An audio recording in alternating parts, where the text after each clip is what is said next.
Gunfire echoes across a frozen military base in Târgoviște. It's Christmas Day, 1989. Romania holds its breath. Nicolae Ceaușescu and his wife Elena have just been executed by firing squad.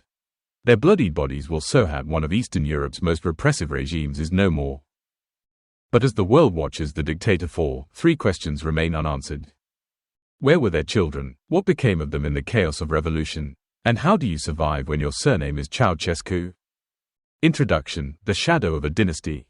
To understand the fate of the Ceaușescu children, we must first understand the kingdom the parents built, and the reckoning that followed. This documentary delves into the intricate layers of power, privilege, and profound personal tragedy that defined the lives of Valentin, Zoia, and Nicu Ceaușescu. We explore their roles within a totalitarian state and their struggle for identity in its aftermath. This is not merely a story of a dictator's family, it is a critical examination of how absolute power corrupts, how a nation endures, and how the children of such a regime navigate a world irrevocably altered by the parents' legacy. Even the most privileged cannot escape the shadows of tyranny when history demands a reckoning. Act 1: The Dynasty of Fear, Constructing a Totalitarian State. Nicolae Ceaușescu rose to power in 1965, initially hailed as a reformer. His early policies, particularly his defiance of Soviet dictates and condemnation of the 1968 invasion of Czechoslovakia, garnered international acclaim. He positioned Romania as an independent actor, fostering diplomatic ties with both East and West. This brief period of openness soon faded. After a visit to North Korea in 1971, Ceaușescu adopted a cult of personality modeled on Asian-style autocracy. The July Theses marked Romania's turn toward ideological rigidity, repression, and ceaseless propaganda.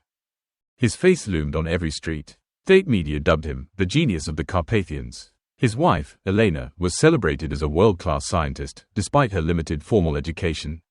Together, they ruled through paranoia and propaganda. The Securitate, Romania's feared secret police, maintained control through terror. With one informant per 43 citizens, the regime turned families into enemies and silence into survival.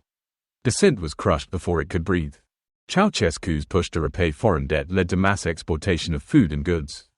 Electricity was rationed, heat was rare, the people starved, while the Ceaușescu lived in gold-trimmed palaces. The regime's moral and economic rot was complete. Act 2: The Children of Power, Privilege, Pressure, and Public Perception. Unlike dynastic dictatorships, Ceaușescu never publicly named a successor. Yet his children, Valentin, Zoia, and Nicu, each held elite positions. Valentin Ceaușescu, the eldest, was a nuclear physicist with a doctorate and a quiet demeanor. Though he served in sports and cultural posts, he avoided direct politics.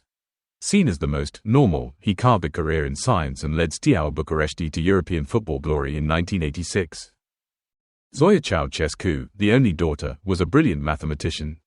Known for her intelligence and defiance, she worked at Romania's premier scientific institutes and reportedly criticized the regime in private. Her relationship with Elena was strained, whispers circulated of rebellion behind closed doors. Nicu Ceaușescu, the youngest, was the presumed heir. First secretary of the Communist Youth Union, later party chief in Sibiu County, his rise was rapid. But so was his downfall. Known as a playboy with violent tendencies, he was a lightning rod for public hatred. Lavish parties, reckless driving, rumors of abuse. Nicu epitomized the regime's decadence while Romanians rationed bread and froze in silence. Their three paths, scientific, intellectual, political, mirrored the regime's complexities. All three were symbols of the regime, beneficiaries of its excesses, yet unequipped for its collapse. Act 3: The Fall of the House of Ceaușescu, a revolution unfolds. In December 1989, the revolution began in Timișoara. The attempted eviction of Pastor Laszlo Tokes sparked mass protests. Ceaușescu ordered a brutal crackdown, scores were killed. But the repression failed. Instead of fear, it awakened fury. On December 21, Ceaușescu staged a rally in Bucharest, broadcast live. The crowd turned. Chants of Timișoara echoed. Ceaușescu's face twisted in disbelief. The regime had lost its grip. The next day, the Ceaușescus fled by helicopter. Hours later, they were captured near Târgoviște. On Christmas Day, they faced a hastily convened tribunal. Genocide, sabotage, theft of national wealth. Their sentence: death by firing squad. Minutes later, it was carried out. A cameraman filmed the execution. That footage aired the same day, sealing the end of the communist era in Romania. Act 4: The Children on Trial, Revolutionary Justice and Personal Reckoning. With the parents dead, attention turned to the children. Valentin was arrested on December 25. He offered no resistance. Held for a year in Rahova prison, he was charged with economic sabotage but later acquitted. Zoya, too, was arrested the same day. Calm and composed, she endured months of detention. Despite having no political role, her elite status made her a target. She was also acquitted. Nicu, however, faced a harsher fate. Captured in Sibiu, he was visibly beaten by revolutionaries. He had ordered forces to shoot civilians. In 1990, he was convicted of aggravated murder. His sentence, 20 years. Released after 4 due to advanced liver disease, he never apologized. In interviews, he defended his father's regime until his death in 1996. Act 5, The Aftermath, Legacy in Exile and Silence. Valentin resumed his career in physics and led a quiet life in Bucharest.